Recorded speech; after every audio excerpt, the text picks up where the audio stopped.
السلام علیکم پیارے دوستوں، امید ہے کہ آپ سب خیریت سے ہوں گے۔ میں ہوں آپ کی رائٹر فائزہ شیخ اور آج حاضر ہوں میرا سوداگر میرا دلدار کی ایپیسوڈ نمبر 6 رائٹر ایمن رضا لانگ ایپیسوڈ کے ساتھ۔ تو جن لوگوں نے ابھی تک چینل سبسکرائب نہیں کیا ان سے ریکویسٹ ہے کہ کائنڈلی چینل سبسکرائب کر لیں تاکہ آپ لوگوں کو آنے والی ایپیسوڈ کی نوٹیفیکیشن ملتی رہے۔ تو بنا وقت کو ضائع کیے آج کے ایپیسوڈ کو سٹارٹ کرتے ہیں۔ اس نے فوراً اس کی بات کی نفی کی اور اپنی جگہ سے کھڑی ہوئی تھی۔ کسے پاگل بنا رہی ہو لڑکی؟ ذیشان آج تک کسی لڑکی کے ساتھ بزنس ڈنر پر نہیں گیا، پھر تم میں ایسی کیا بات تھی؟ بتاؤ گی مجھے؟ اس کا چہرہ سفید پڑ رہا تھا۔ میرا یقین کریں، جسے دیکھ کر ذیشان معاملے کی تہہ تک پہنچ گیا تھا۔ اس سنکی بندے سے کوئی امید نہیں کی جا سکتی تھی کہ کس جگہ کیا کر جائے۔ کسی کو کچھ پتہ نہیں چلتا تھا۔ اچھا ایسی بات نہیں ہے تو پھر ٹھیک ہے، میں تمہارا آفس میں انتظار کر رہا ہوں، جتنی جلدی ہو سکے یہاں پہنچ جاؤ، یہاں پر سرپرائز تمہارا منتظر ہے۔ اس کے لہجے میں کچھ تو تھا جو عفاف کی ریڑھ کی ہڈی میں سنسناہٹ ہونے لگی۔ ذیشان جیسے ہی اس کا تاریک پڑتا چہرہ دیکھا تو اسے اس پر ترس بھی آیا اور فوراً وہ اپنی جگہ سے کھڑا ہوتے ہوئے بولا، چلو عفاف نکلتے ہیں۔ وہ دونوں فوری طور پر وہاں سے آفس جانے کے لیے نکلے جہاں سردار کا اگلا لائحہ عمل ان کا منتظر تھا۔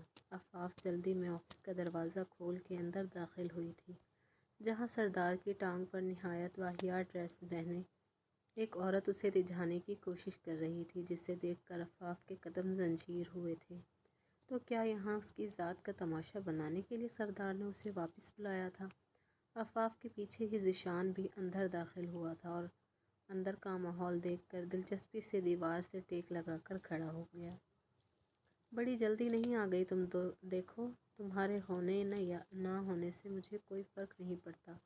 لڑکیاں اگلے ہی لمحے میری باہوں میں گرنے کو تیار رہتی ہیں۔ سردار نے اپنی گود میں بیٹھی شیلا کی لٹ کو انگلی پر لپیٹتے عفاف کو دیکھ کر کہا، جس پر وہ اپنے ہونٹ کچل کر رہ گئی، ڈارلنگ جب تم نے مجھے یہاں بلایا ہے تو اس کی یہاں کیا ضرورت ہے؟ کیا کوئی خاص ہے یہ؟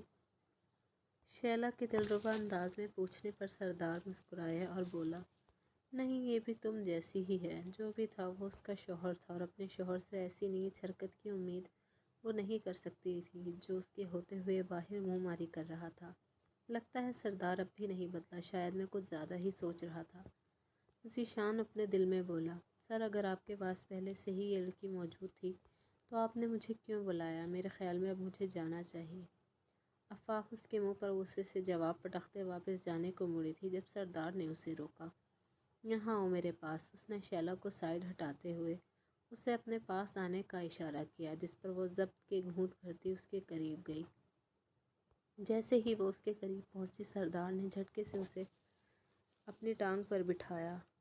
ان دو لوگوں کی موجودگی میں سردار کی اس حرکت پر اس کا دل کیا کہ وہ شرم سے زمین میں گڑ جائے۔ چھوڑیں مجھے، یہاں سے جانے دیں، عفاف نے اس سے اپنا ہاتھ چھڑاتے ہوئے کہا، جبکہ سردار اس کے قریب ہوا تھا۔ تم یہاں سے جانے کا کیا لوگے، یا تمہیں بھی یہاں رک کر آگے کا کلائمیکس دیکھنا چاہتے ہو کہ میں کیا کروں گا؟ سردار نے ذیشان پر طنز کرتے کہا تو وہ کھلکھلا کر ہنس دیا، میں یہیں رکوں گا اور دیکھوں گا کہ تم آگے کیا کرو گے۔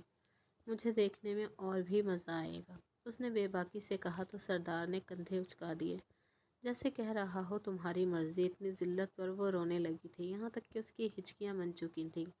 وہ مسلسل سردار کو پیش قدمی سے روک رہی تھی، جو اس کے ہاتھوں کو قابو کرتے اس کے قریب آنا چاہ رہا تھا۔ چاہے کچھ بھی ہو جائے، اتنے لوگوں کے سامنے بے لباس ہونے سے بہتر تھا میں بخوشی موت قبول کروں۔ اس نے پیچھے نوکدار شیشے کی میز کو دیکھتے دل میں پختہ ارادہ کرتے خود سے کہا۔ جیسے ہی سردار کے ہونٹ عفاف کو چھوتے، عفاف نے اسے پیچھے دھکا دیتے اپنا سر شیشے کی ٹیبل پہ مارا تھا، جس سے پل بھر میں اس کی پیشانی زخمی ہوتی گئی اور وہ ہوش کھونے لگی تھی۔ عفاف، عفاف، آنکھیں کھولو، یہ تم نے کیا کیا؟ سردار نے اس کا منہ تھپتھپاتے ہوئے کہا۔ اس کی تو جیسے جان لبوں پر آ گئی تھی۔ میرا منہ کیا دیکھ رہے ہو؟ ایمبولینس کو کال کرو۔ وہ ذیشان کو دیکھتے ہوئے دہاڑا تھا، جس پر ذیشان نے فوراً ایمبولینس کو کال کی تھی، لیکن سردار کی ابتر حالت دیکھ اسے معاملات کی سنگینی کا اندازہ ہو رہا تھا۔ اس نے تو بس مذاق میں یہاں رکنے کا کہہ دیا تھا اور اس کی ایک بات نے اس لڑکی کو اپنی جان لینے پر مجبور کر دیا تھا۔ اسے اس بات کا اندازہ نہ تھا۔ عفاف، میری جان، سردار نے اس کے خون پر ہاتھ رکھتے ہوئے کہا جہاں وہ نیم بے ہوشی میں جاتے ہوئے صرف یہی کہہ رہی تھی، مجھے بے لباس مت کرو، میں اپنی عزت نہیں گنوانا چاہتی، پلیز میرے ساتھ یہ مت کرو، وہ سب دیکھ رہے ہیں۔ وہ روتے ہوئے بے ہوشی کے عالم میں بھی ایک ہی بات بڑبڑا رہی تھی جسے سن کر سردار کے دل کو ٹھیس پہنچی تھی۔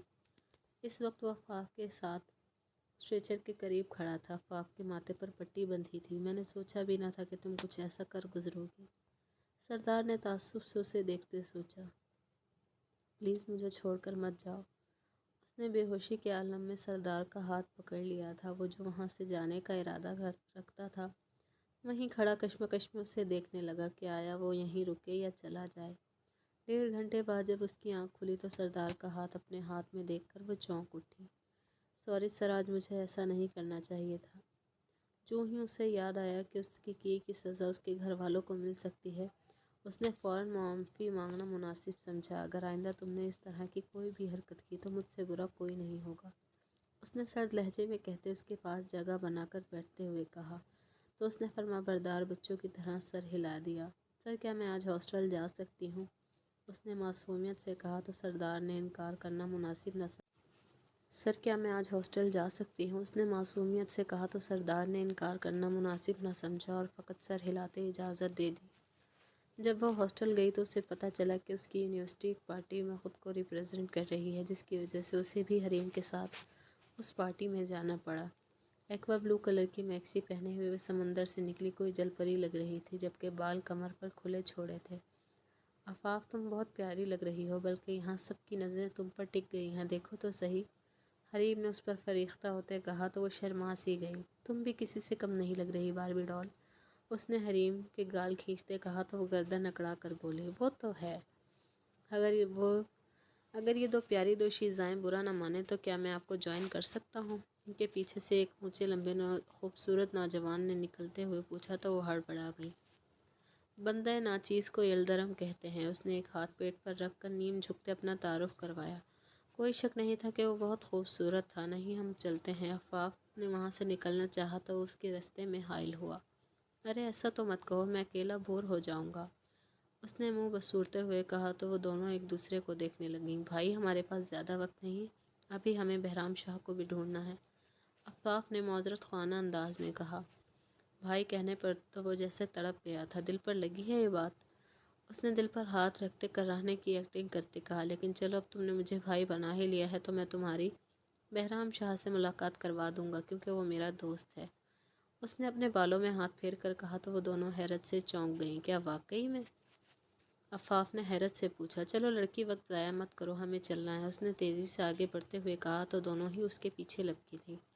کچھ ہی دیر میں وہ دونوں بہرام شاہ کے سامنے بیٹھی تھیں۔ آپ جانتے ہی ہوں گے سردار انڈسٹریز کے ساتھ ہماری ڈیل ہو چکی ہے، ان کے ساتھ کام کرنا ہمارے لیے بہت اچھا رہا اور اب ہم آپ کے ساتھ کام کر کے ایکسپیرینس حاصل کرنا چاہتے ہیں، تو کیا آپ ہماری یونیورسٹی کو ایک موقع دیں گے؟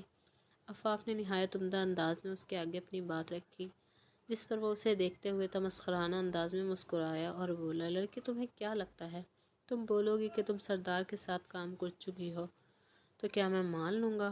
سردار وہ بھی ایک یونیورسٹی کے ساتھ کام کرے گا؟ ایسا ناممکن ہے، اس نے سرد لہجے میں کہتے ہوئے اپنی بات ختم کی، جس پر آفاف کو بہت غصہ آیا۔ سر، اپنی بات کر چکے ہیں، نہیں یقین تو ہم اس سے زیادہ انٹرفیئر کرنا پسند نہیں کریں گے، یہ آپ کی کوتاہی ہے کہ آپ نیو ٹیلنٹ سے محروم رہ جائیں گے، اس نے بھی دو ٹوک الفاظ میں بات کی تھی جس پر اس کے پیچھے کھڑا بہرام شاہ کا بھائی علیان شاہ اسے ایک آئیبرو اچکا کر دیکھنے لگا، جیسے اس کی ہمت کو داد دے رہا ہو۔ اپنے تیسرے بھائی ذیشان سے وہ اس لڑکی کے کارنامے تو سن ہی چکا تھا اور اب اپنی آنکھوں سے بھی دیکھ رہا تھا، مگر اسے اب بھی یہی یقین تھا کہ یہ لڑکی سردار کے ساتھ صرف پیسوں کے لیے ہے اور اس سے جانچنے کا وہ آج ایک عمدہ پلان بنا چکا تھا۔ دیکھتے ہی دیکھتے وہاں افراتفری مچی تھی، جہاں کیمرہ مین کے جھرمٹ میں سردار اپنی فیونسے ماریہ کے ساتھ بڑی شان سے چلتا ہوا آ رہا تھا۔ دونوں ہی ایک دوسرے کو وہاں دیکھ کر ٹھٹکے تھے۔ اب ہمیں چلنا چاہیے، سردار کو دیکھتے وہ وہاں سے ایکسکیوز کرتی اٹھی تھی، کیونکہ سردار اپنے دوستوں کے پاس ہی بیٹھنے آ رہا تھا۔ جیسے ہی وہ وہاں سے گزرنے لگی، سردار نے فوراً اس کے آگے دیوار بن کر کھڑا ہو گیا تھا۔ تم یہاں آنا چاہتی ہو، کیا تم مجھے بتا نہیں سکتی تھی؟ ویسے تمہیں یہاں دیکھ کر اچھا لگا، سردار نے اسے اوپر سے نیچے تک دیکھ کر کہنے پر اس نے ایک نظر اس کی طرف دیکھا اور پھر دوسری طرف دیکھتے ہوئے بولی، مسٹر سردار، اچھا ہوگا آپ اپنی فیونسی کو ٹائم دیں، اور ویسے بھی میں یہاں کام کے سلسلے میں آئی ہوں۔ اگر آپ کو یاد ہو تو میں نے آپ سے کہا تھا کہ ہم اپنا ریلیشن پرائیویٹ رکھیں گے۔ میں بھی نہیں چاہتی ہمارا کاغذی رشتہ کسی کے سامنے آیا ہو۔ اس کے لہجے میں کانچ سی چبھن تھی۔ ڈیئر سسٹر، تم یہاں سے نہیں جا سکتی، اب بہن کہا ہے تم یہیں بیٹھو ہمارے ساتھ۔ یلدرم نے اسے وہاں ہی صوفے پر بٹھاتے ہوئے کہا۔ سردار جو کچھ کہنے کا ارادہ رکھتا تھا بس اسے ایک گھوری سے نواز کر واپس ماریا کے پاس جا کر بیٹھ گیا۔ میں نے سنا ہے تم نے اس کی یونیورسٹی کے ساتھ کام شروع کیا ہے، کیا یہ سچ ہے؟ اگر ہے تو تم ایسے کسی کے بھی ساتھ کام کر سکتے ہو؟ بہرام نے اسے دیکھتے ہوئے کہا۔ دکھنے میں دونوں ایک دوسرے کے دشمن لگتے تھے، مگر وہاں کھڑے 2-4 لوگ جو جگری دوست تھے جن سے کسی کا بھی کچھ بھی ڈھکا چھپا نہیں تھا۔ ہاں، میں نے کام شروع کیا ہے اور مجھے میرے کام کے لیے کسی کی بھی اجازت کی ضرورت نہیں، یہ تو تم بھی اچھی طرح جانتے ہو، اس نے اپنی ازلی اکھڑ انداز میں کہا تو بہرام لب بھینچ کر رہ گیا۔ یہ رہا بہرام سر کا کارڈ۔ میڈم، جب ہمیں ضرورت ہوگی ہم ضرور آپ سے کانٹیکٹ کریں گے۔ عالیان کے اشارہ کرنے پر سیکرٹری نے بہرام انڈسٹریز کا کارڈ عفاف کو پکڑایا۔ ماریا کب سے گھور گھور کر عفاف کو دیکھ رہی تھی، جس کی وجہ سے سردار اسے نظر انداز کی صرف عفاف کو ہی دیکھتا جا رہا تھا جو وہاں سب نوٹ کر رہے تھے۔ عفاف، مجھے ان سب کے درمیان اچھا نہیں لگ رہا، کیا کریں ہم اب؟ حریم نے عفاف کے کان میں پھسپھساتے ہوئے کہا۔ مجھے بھی اچھا نہیں لگ رہا۔ عفاف نے بھی اس کی ہاں میں ہاں ملائی تھی۔ آپ سب سے مل کر بہت اچھا لگا، مگر اب ہمیں چلنا چاہیے۔ عفاف جلدی جلدی میں کہتی حریم کا بازو پکڑتے وہاں سے نکلتی چلی گئی۔ حریم، چلو اب ہمیں واپس ہاسٹل چلنا چاہیے، دونوں نے باہر روڈ پر آتے ٹیکسی ڈھونڈتے کہا۔ مجھے بھی آپ سے مل کر اچھا لگا عفاف میڈم، مگر میں آپ سے کہنا چاہتا ہوں میں آپ کو سردار سے زیادہ آفر کر سکتا ہوں، کیا خیال ہے؟ اسے چھوڑ دو اور میرے پاس آ جاؤ۔ پیچھے سے عالیان شاہ نے آتے ہوئے کہا تو عفاف غصے سے اس کی بات پر پلٹی اور اسے تھپڑ جڑ دیا۔ ہمت بھی کیسے ہوئی مجھ سے اتنی گھٹیا بات کرنے کی؟ میں کوئی بکاؤ مال نہیں جسے کوئی جب چاہے آ کر خرید لے، مائنڈ اٹ۔ اس نے ایک ایک لفظ چباتے ہوئے کہا تو اسے دیکھ کر تنزیہ مسکرا دیا۔ تم نے مجھے تھپڑ مار کر بہت بڑی غلطی کر دی لڑکی، میں اپنا مقصد تو حاصل کر کے رہوں گا، بائی ہک اور بائی کروک، اس نے گھبرا کر کہا تو عفاف سر جھٹک کر رہ گئی اور حریم کا ہاتھ پکڑتے تیزی سے کیب میں بیٹھ گئی۔ ہیلو، ہاں، ایک لڑکی کو کڈنیپ کرنا ہے جو یہاں ایکوا بلو ڈریس میں تھی اور سر پر پٹی بندھی ہے۔ یہ لڑکی آج رات مجھے کروز پر چاہیے، اس نے سرد لہجے میں کہتے ہی دوسری طرف کی بات سنے بغیر فون کاٹ دیا تھا اور جاتی ہوئی کیب کو سلگتی ہوئی نظروں سے دیکھنے لگا تھا جیسے کوئی شکاری اپنے شکار کو دیکھتا ہے۔